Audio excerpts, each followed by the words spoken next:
আমি এই মুহূর্তে রয়েছি একদম সাভার কর্ণপাড়া যে রোদেলা মডেল হাই স্কুলের সামনেই কিন্তু আমি রয়েছি। এখানে আমরা দেখেছি যে সকাল থেকেই কিন্তু ভোটাররা আসতে শুরু করেছে এবং ঠিক যথা টাইমে কিন্তু ভোট গ্রহণ শুরু হয়েছে এবং একটানা প্রায় 4:30 পর্যন্ত কিন্তু এই ভোট গ্রহণ চলবে। আমরা যদি ক্যামেরার মাধ্যমে একটু দেখাতে চাই যে এই সাভার যে রোদেলা হাই স্কুল মডেলে কিন্তু আসলে সকাল থেকেই আমরা দেখেছি ভোটাররা কিন্তু আসতে শুরু করেছে এবং ভোটাররা তারা নির্বিঘ্নে কিন্তু ভোট দিচ্ছে। আমরা ভোটারদের কাছে জিজ্ঞাসা করেছি যে আসলে এত সকাল, সকাল কিভাবে আসলেন? তো ভোটাররা আসলে আমাদেরকে যেমনটি বলল যে কোনো নির্ভেজাল এবং ঝামেলা ছাড়াই কিন্তু তারা সকাল, সকাল ভোট দিয়ে তারা কিন্তু এখান থেকে যেতে চান। এরই মধ্যে আমি দেখাতে চাই আপনাদের ক্যামেরার মাধ্যমে যে এরই মধ্যে দেখতে পাচ্ছেন যে ভোটাররা কিন্তু লাইন দিচ্ছে। যেহেতু সকাল, সকাল এবং সাভার এলাকা এখানে কিন্তু আসলে ভোটারের সংখ্যাও কিন্তু বেশি। সেক্ষেত্রে আপনি দেখতে পাচ্ছেন যে এরই মধ্যে কিন্তু নারী ভোটার তারা কিন্তু খুব সকাল, সকাল কিন্তু এখানে এসেছে এবং তারা কিন্তু নির্বিঘ্নে ভোট দিচ্ছে। আমরা এখানকার যিনি দায়িত্বে রয়েছেন তার সাথে কথা বলেছিলাম।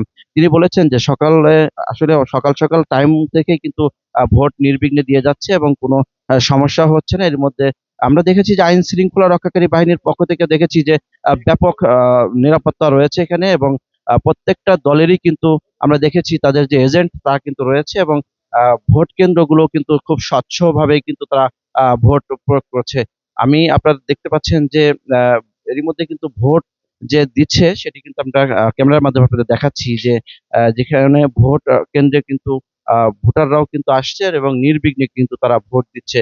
তো সবকিছু মিলিয়ে যদি বলা চলে যে সকাল 7:30 থেকেই কিন্তু ভোট গ্রহণ শুরু হয়েছে এবং এখন পর্যন্ত ভোট গ্রহণ চলছে এবং একটানা বিকাল 4:30 পর্যন্ত ভোট গ্রহণ চলবে। সেখানে হা না ভোটও কিন্তু রয়েছে। সেখানেও আমরা দেখেছি যে তারা কিন্তু নির্বিঘ্নে ভোট দিচ্ছে। এই ছিল আমার কাছে সাভার কর্ণপাড়া রোদেলা মডেল হাই স্কুলের সামনে থেকে